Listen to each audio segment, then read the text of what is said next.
For a great cup of joe, there's one thing you should know. Your morning brew can also be playful. Buff Boy Brewing guys make the temperature rise, and you surely feel naughty when you swallow our coffee.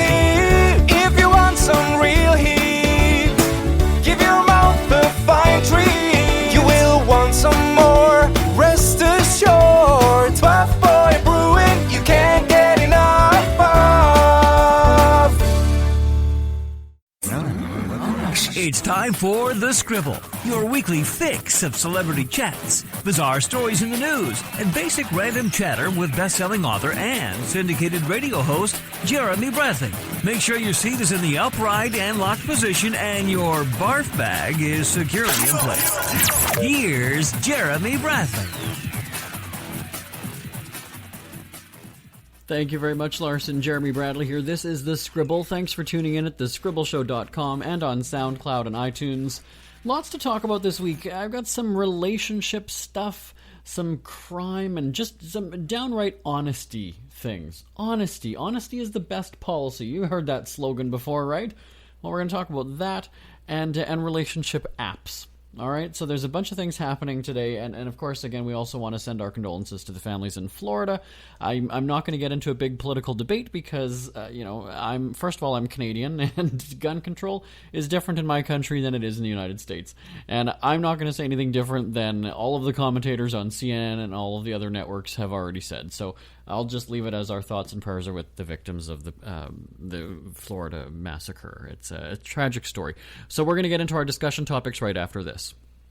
Who are the Kardashians feuding with now? What did that little thug Justin Bieber do this time? Who's getting hitched? And who's headed for Splitsville? Hear the latest celebrity news and gossip every day on Entertainment Wrap-Up. The good, the bad, the ugly, but mostly the ridiculously hilarious. It's all recapped in this daily segment at entertainmentwrapup.com. Have a laugh at the expense of the rich and famous when they take themselves way too seriously. It's 3 minutes of time-wasting fun at entertainmentwrapup.com. Check out Entertainment Wrap-Up at entertainmentwrapup.com. Brought to you by Speak Free Books.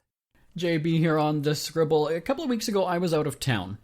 And as much as I love to escape when I'm in a different place, I don't want to think about home, right? You get away from the drama at home. I went to the United States, so of course I was surrounded by political drama, but I don't know. And not that there's much going on in my hometown of Winnipeg, Manitoba, but I still like to kind of be tuned in, which is funny because I very rarely actually watch the news or read the news when I'm at home. For some reason, when I was away, I wanted to check it out. So here's what happened. I was in my bathtub. I was having a nice time in the hotel room, just easing into the day. And I'm scrolling through like a news website and then like a news blog and things like that. And I get this. The headlines are always what gets you, right? Because then you click and you read more. So there's a bunch of other stories, and I'll read anything that's like police related. If there was a crime or anything, I want to know where it is. Is it close to where I live? So maybe it was a drug bust, maybe it was a stabbing, maybe it was a break and enter. Because last fall, I think I talked about it here on the show, somebody attempted to break into my house when I was home. So especially when you're away, right? I feel like I want to know these things. Was there a house fire 2 doors down? That's something I need to know, right? So I'm scrolling through, and all of a sudden, I'm reading this story about 2 men charged with child porn. So I open the story, or click on the story, and I'm reading, and this is one of those situations where you're kind of like, whoa, I know one of those names. And I've done this before, like the local police or the RCMP, the provincial or the federal police, when they do like their check stops over long weekends, like for drinking and driving, they will release the names of the people they've charged. Again, sometimes it's a list of 40 people or so. I just give it a quick skim because I want to know. I feel like I have responsible friends, but I feel that if I read something like that, I might not want to be your friend anymore. Or if I am your friend, I'm going to give you crap. Because your name is publicly released by the police to the media, and, you were charged with drunk driving. That is not cool. I can be the most supportive friend in the world, but there's just some things that I won't support, I won't tolerate. Back in the day, I ruined a friendship, and I'm fine with that now. In the moment, I felt guilty. But one of my friends, she she helped me get through like anxiety and depression, and she was almost kind of like a sister to me. She was in a relationship with a guy, and she eventually was like cheating on him, though she was going back to him and saying, talking marriage and all these things like that. But then she's going and meeting other guys on the side, but she wants the ring, and she's already picked out her dress, but she's going and spending time with other guys on the side. So in a sick kind of a way, I ended up creating a fake email address, whatever, and I emailed the guy and said, check out this. She's got like a page on a dating profile or a dating website. She's got a profile on a dating website, and sent the link. And that was basically the end of the friendship. So I felt, even though she was my friend, and I didn't have that loyalty to her because she was doing something that I just don't agree with. So anyway, let's fast forward. So I'm reading this story about two people charged with child porn. It was two separate incidents. They weren't related. And I guess I can say the name because the name was publicly on the news. I won't say the full name, but the first name is Matthew. And so, and actually both guys, coincidentally, even though it was two separate incidents, both guys are named Matthew. And I'm reading it, and then I'm just like, whoa, Matthew, and it's got the full name, so first name, middle name, and last name. The first name and the last name, I was like, okay, I know somebody with that name. When we were growing up, the family across the street, there was a Matthew such and such. And I was kind of like, okay. So then I'm reading a little bit more. It says that he's 29 years old. Now, I know that he's a couple or a few years younger than me, but I don't know exactly. Like, I'm turning 35 this year, so I don't know, or I turned 35 this year. I don't even know how old I am. And I knew that he was a few years younger. So 29, I'm like, well, was he 5 years younger than me? I don't know, maybe. I thought maybe about 3 years, but again, I could be wrong. And then it said it was in such and such neighborhood of the city. And I'm sitting there going, well, that's where my parents, I think that's, you know how sometimes you might have, like, there's the outskirts of a neighborhood, and then you're like, well, some people call it this and some people call it that. Well, it's quite on the, pushing the boundary of that neighborhood. But I've heard people refer to the neighborhood as that. So I'm like, 29, his name is Matthew, he lives in that neighborhood. Now, again, it is somewhat of a common last name. It's not Smith, but it's one of those that, it could be, like O'Donnell or whatever. Like, there could be a lot of people with that name. But what are the odds? What is the coincidence that it's the full name and then the middle name? I'm like, I don't know what his middle name is. So, again, I'm in the bathtub and I'm in another country, and I text my brother and I send him the story. And I was like, is this... And then he wrote back right away. He's like, that's definitely how you spell the last name, because there's a couple variations for the spelling of the last name. He's like, that's definitely how they spell it. And I'm pretty sure he's 29. I don't know if that's the middle name. And then when he said the middle name, I was kind of like, there's something jumping out at me that is his middle name. So then, and my brother was out of town as well. He was in Calgary. I was in the United States.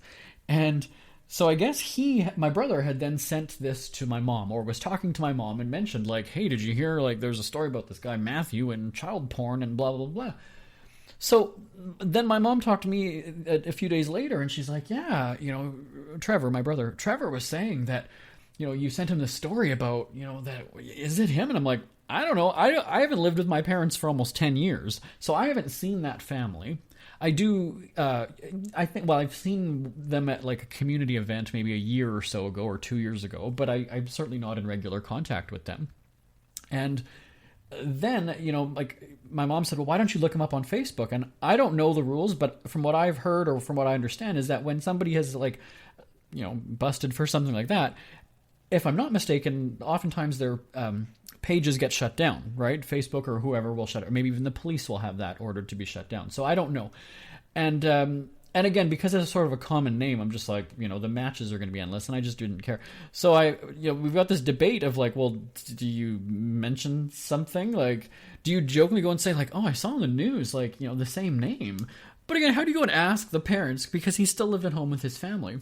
How do you go and say like, hey, was it your son? Is he beating it to child porn? I heard he was sending out the illegal stuff to people on the internet. Like, I mean, how do you approach that? What do you say? So then I asked my mom, like, well, have you seen him around lately? Like, again, not that he's out all the time. He's not like he's a kid out playing in the yard all the time. He's 29 years old, and he, from what I understand, from what I remember, is kind of a nerdy computer geek anyway. And like, I don't know. So this is one of those situations where you're kind of like, I don't know if it's him, but it makes you kind of think, wow, you believe that you know somebody, right? Now, again, it could very well be a different person altogether, right? It could very well be somebody not even related to him at all. But it makes you think, like, do you really know people? Would it surprise you if, like, this happens all the time with, like, a grow-op, right? Like, it could be your neighbor's house, and there might be signs that kind of tip you off, right? You know, the people coming and going. Maybe they're doing drug deals or whatever it is. But then something like, that is just crazy. It's child porn, and it's somebody that, like, you grew up with as a kid, and it's like, is that him? Is it not him? Like, did he do anything when we were kids that kind of, or as, like, young adults that kind of seemed, you know, like, it's just, and then, well, here's the deal. If I do run into him, then it's probably not him, because he would be in jail. Well, I don't know. You know, I guess you'd have to go to court or trial or whatever, and I don't know. But could you imagine running into him? Hey, saw you in the news. Like, what? So again, there was no picture of the guys, and my mom's like, well, you're in the media. Like, why don't you, like, you know, call somebody and ask around? I'm like, what? Why? Like, what's the point of that? They gave the name. They don't need to release a picture of the guy. If he's locked up, then he's locked up. He's not a danger to the community or whatever it is. So what would you do, though? What would you do if you found out or you heard the name and you're kind of like, oh, crap, I know that. No, that can't be. It can't be. And let's say you have their phone number or their email address or they're on your Facebook. Would you actually reach out and say, did you just get busted for child porn? Were you busted for drunk driving? Did you just get busted doing drugs? Would you have the ball? I guess it might depend on your relationship with the person. I don't know. You tell me. Send me an email. live@jbonair.com. live@jbonair.com. What a bombshell, though. And then when I'm having a discussion with my mom about this, of all people, like, to hear my mom say the word porn, I was kind of weirded out by it. It was very strange to me. Because I'm trying to tiptoe around it. So it was a phone conversation. My mom doesn't text. So we're having a phone conversation, and then she brings up that, again, my brother, Trevor, you know, well, Trevor told me, you know, about the story that you sent to him, whatever, about, you know, about Matthew. Was that him? Like, I haven't seen him around. I'm like, I don't know. She's like, yeah, he was saying about, you know, like there was an investigation or whatever. And I said, well, yeah, he was alleged to be doing some, you know, illegal stuff, you know, or for, you know, and then she's like, yeah, porn. And I was like, I just, who thinks that you're going to hear your parents say the word porn? My 67-year-old mother. It caught me off guard. I was weirded out by it. I was just like, okay, I don't want to hear you say that word anymore. No more. No more. No. Bad mom. Don't say it. Clearly my mom didn't educate me or have this sex talk with me, right? She just didn't. My parents didn't do that. All right, we've got to wrap this up. live@jbonair.com. Would you, your pervert neighbor, would you reach out and touch them? God, we're going to wrap this up. We'll be back right after this. Ever had something to get off your chest but never had the balls to say it? That's a load of crap. Speak Free with JB.com is exactly what you've been waiting for. Your chance to tell it like it is and not care what anybody else thinks. Have your say on issues of the day. Join newspaper and radio columnist Jeremy Bradley as he tells it like it is. Hundreds of thousands of people have stopped by, including some well-known celebrities who have had a chat with JB and speak candidly about what's really going on in the world. You can join them too. Have a rant or a rave. Be brave and head on over to www.speakfreewithjb.com now. We are back here on the Scribble. Jeremy Bradley at the controls. And again, remember, you can subscribe on SoundCloud and iTunes. I have had a weird stretch of, I won't say memory loss. It's when I'm tired, I kind of will nod off, whether it's on the couch or I'll be in bed. And then if I've woken up in the middle of the night, I kind of have like that foggy, yeah, I remember waking up and hearing it raining outside, but I don't really remember. So the other night we had a crazy storm, and I remember waking up, it was, for some reason, 4:33, the time, is in my head. Okay, so that must be the time that I woke up? I don't know. Is that when the storm started, or that, what? And then, I remember being warm, and then I woke up on the couch in the living room the next morning. And the air conditioning was on, and it was freezing. So, it wasn't that I was sleepwalking, because I remember, or I think I remember, being warm and then going downstairs. And I'm pretty sure I remember the storm, but I don't remember doing a bunch of things. So it's almost kind of like when you're drunk and you don't really remember how you got home or, something like that. But I didn't have anything to drink at all. So I don't know. And if there's a brain doctor tuned in, what are the odds that a brain doctor is listening to this podcast? Maybe there's an assessment.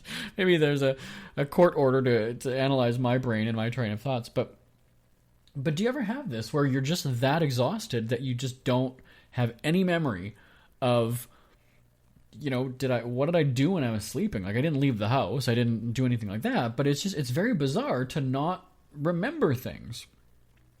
That I kind of remember waking up, but I don't actually physically remember walking down the stairs. I don't remember carrying my blankets down to the couch.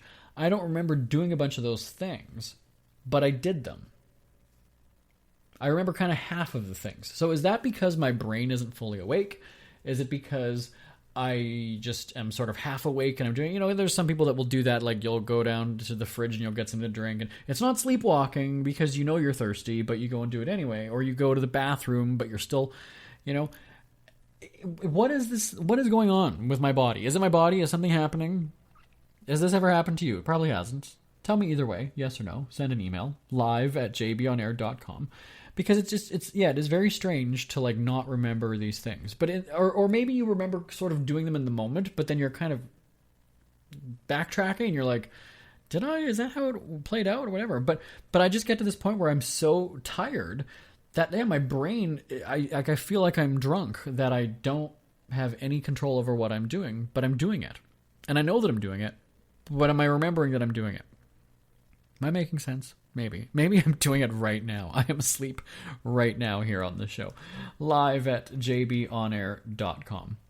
It's never too early to start thinking about your next holiday. Have you checked out Mexico recently? From tequila tasting, swimming with horses, to ziplining through the jungle and watching whales and dolphins in their natural habitat, Puerto Vallarta has it all. Visit mexico.jbonair.com to see all the fun PV has to offer. That's at mexico.jbonair.com for hundreds of photos, interviews, and videos from around the tourist hotspot. Check out mexico.jbonair.com for all the fun. That's mexico.jbonair.com. Isn't it crazy that you wait for payday, but before you know it, you're strapped for cash again? It's time to stop blowing your money and become a smart spender with the book, The Official Guide to Being an American Cheapskate, at cheapskatebook.com. Learn simple ways to cut costs at home every day and during special times of the year. Don't go broke at Christmas. Don't remortgage the house for a fancy vacation. The book is filled with tips to save you money throughout the year. Check out the best-selling book, The Official Guide to Being an American Cheapskate, at cheapskatebook.com or on Amazon and iTunes. Jeremy Bradley here, back on The Scribble at thescribbleshow.com and on SoundCloud and iTunes. I'm going to open this segment by saying I have a BlackBerry, so any of these apps that are really popular these days, like Snapchat, Instagram, even just like the basic apps that everybody uses, I don't have. Oh no, I do have Instagram on my phone. That's right. The people at BlackBerry did send me like a roundabout way to get Instagram on my phone, but Snapchat and then a bunch of these other ones I don't have. Like, so I've heard of Snapchat. I don't know how it works, and I don't really know what you do with it. And so we were having a discussion in the office about one of the gals recently went through a breakup, and she was talking about how she was invited to like a sporting event with this guy, and she doesn't know if she wants to go, and it's just easier for them to talk. Now she uses the word talk on apps, and I said, well, that's typing, that's not. And I'm one of those sticklers for, talking is what I'm doing right now. Writing is what you're doing when you're texting and things like that. You're not talking to the person on Facebook unless you're actually doing like a video or something where you're actually hearing each other. And so then it led to this discussion of, well, where did you meet him? We're kind of a little protective, right? We want to find out what's going on. And then me actually and three guys are kind of standing around her going, okay, let's see him. What's his name? So I asked where you met, and she said Tinder. Now, I've heard of Tinder, okay? This is one of those things where I've heard of Snapchat, Instagram, Tinder, all these things, but I've never used them. I've never actually seen them in action. I've never. So she brings out her phone, and she's got nothing to hide. She's over here. You scroll this way or you scroll this way, and what? Swipe. Sorry. See, I don't even know the lingo. So you base, and what she was showing me is she's going through this rapid fire And so it comes up with a guy, and she's like, and then you swipe this way, and then it brings up another one. So in a matter of, let's say, 10 seconds, she has gone through, I would say, at least 20 guys. I'm not kidding you. And it was like you're dealing a deck of cards, you know, and you're kind of like, 1, 2, go. No, this one, you get 1, you get 1, you get 2, you get 2, you get 2, you get 2. And it was so judgmental because she's looking going, yeah, no. Like you're picking out a shirt to go with an outfit is how it felt. And so then I kind of started laughing. I was like, okay, so she's telling me about this guy. She's she's 23, and one of the guys she's saying is 25. And I was like, okay, so what does he do? Well, I think he's in school. Okay. So they haven't covered things like that, what you do for a living, things like that, but they've discussed tattoos. And so she shows me it looks like text messaging, right? So if you've seen, not Twitter, Tinder, you know what I'm talking about. I'm bombing this already, my God. And so she's showing me, and I said, well, you've already talked about like body parts and like showing tattoos and things like that, but you don't know what he does for a living. And then her big concern is that she's worried she's going to be taller than him. She's not super tall, but she's worried she's going to be taller than him, and that would be a deal breaker. And I was like, oh my God, you could be on like The Bachelorette, where you're going to have something so superficial that he could be the greatest guy in the world. And here's the deal, is that for me, you're going to be spending all this time, hours and hours and hours, potentially, texting back and forth, but yet you won't even like talk on the phone. She doesn't want to meet him because she's shy and it's intimidating or whatever. And I was like, then why are you on this? What is the point? So then she starts showing me this other guy that she's been talking to, but she's having a conversation with. And again, he's dressed in like a suit. It looked like it was from somebody's wedding, like a picture that was taken at a wedding. And he's very straight edged, he's very clean cut, and so she doesn't like that. And I was like, but what is it? There's got to be something about him though. Like, why are you basing it on the one picture, and that's why you've messaged him? So again, I haven't done the whole dating app thing, and I haven't done dating websites or profiles or anything like that. I just haven't. I'm not on the market to do that. So I haven't checked these things out. But it seems very superficial and very shallow. So again, she might be taller than him, or whatever it is, but then doesn't have the guts to have a phone conversation with him, let alone meet him. And again, I'm just kind of like, well, then why? Are you just wanting like texting friends? I don't get why somebody would want to do that. She's quite a social person in the office, but for some reason, and she was just in a relationship recently. And so I'm kind of sitting there going like, are you asking like the right questions? Are you trying like... I said, why not go to the sporting event then? Because here's the deal, is it's not going to be as intimidating as sitting face-to-face having coffee with somebody where you essentially interview each other, right? Do you have pets? Do you have any brothers or sisters? What is your job? How long have you done that? Well, what do you do? Well, what do you do? Do you have any pets? I've got a cat. What do you have? Oh, because whatever they ask you, you're going to ask right back after you answer it, right? And so this way, if you're at a sporting event, you're not facing each other. You're kind of distracted by what's going on around you. So it's not as pressurized. And it's casual. It's low-key. You're not having to stare at each other and have awkward conversation because you don't talk. I mean, you might talk about the game as you're watching it, but you're not talking about those things. And then you go for a walk after, or you do something. Maybe you have a drink or two there. And then she said that too, that she would probably have like 6 or 7 shots before she goes and meets him. And I'm like, okay, whoa, wait a second here. That's going to be your first impression. Smelling like a drunk. Maybe you're going to be tipsy. Are you going to be on your best behavior, and are you going to be on your game? Because, again, there's the seriousness of you could be taken advantage of too, right? Like you can, if you're a little bit, tipsy, that's also when things happen. Especially if it's your first time meeting somebody and you've had like very flirtatious texting back and forth. You could be leading him on because you've been flirty and you've talked about showing him your tattoos that are under clothing that you wouldn't normally see, right? So I'm just amazed by this whole dating app thing where you just fire through left, right, left. Like you're shuffling cards or you're dealing cards. And again, it goes back to like, gee, is this where the whole problem with relationships is? Is this where it lies these days? Because you look at somebody for all of like 2 seconds and you judge them right. No. So then she started scrolling through a bunch of guys on there, and everybody's making fun of me because I'm like, well, how old is he? Like, what does he do? Does it say careers? Like, what has he written about himself? And then you've got naturally the guys that are standing there doing like their half-naked pictures in the mirror, their selfies and all these other things. And I said, here's the deal though, what is their personality like? Because these are not love me for my mind pictures. These are, hey, I wanted your attention because I think I'm hot and you will too. And that's, I feel that people like that are offering very little, and it is maybe judgmental, but it just seems, again, superficial, and I don't think they have much substance to what they're putting forward. Now, again, not to say that they should be holding an encyclopedia and a pipe and glasses and slicked back hair to make them look, like there's some big, professor or literary expert. But certainly, like, if I were to make a profile on a page, I might put something like with my dogs. I might do something out where I'm having fun. And there's a bunch of people that, again, if you know their personality and you see them putting like a goofy picture and they're dressed up in some weird thing, that could go one of two ways. People could interpret that as, hey, he's a fun guy, or, okay, this guy's just weird.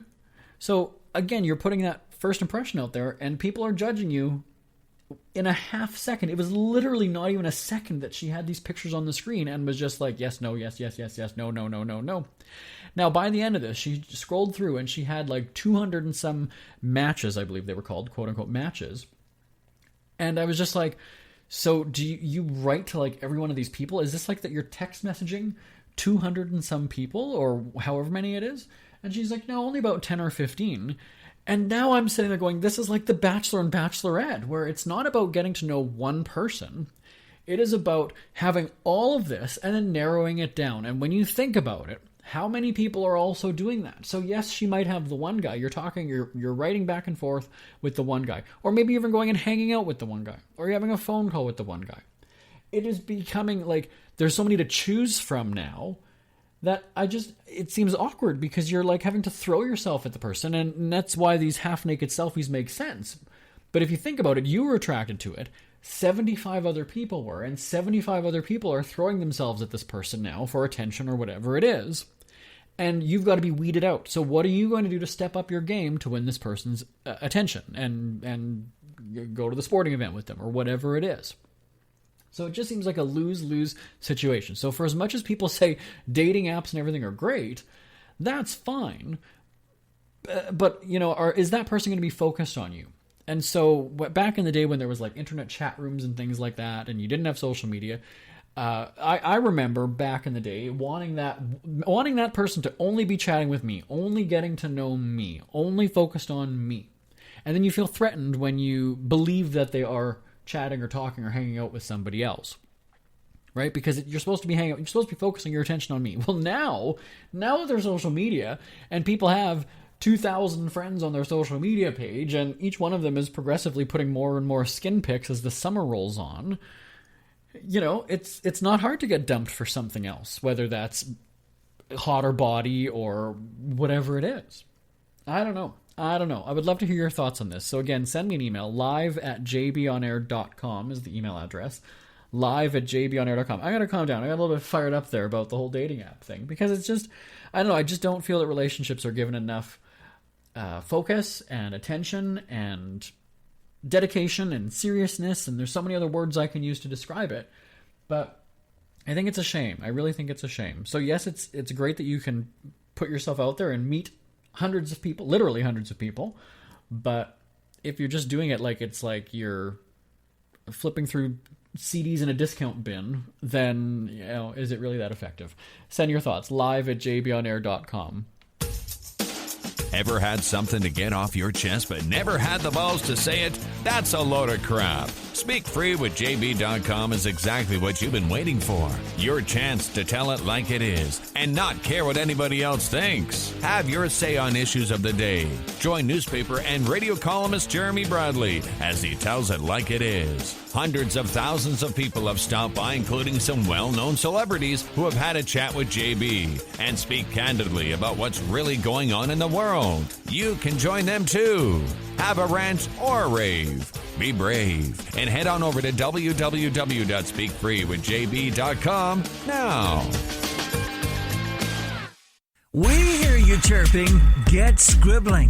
Tweet up the Scribble at The Scribble Show.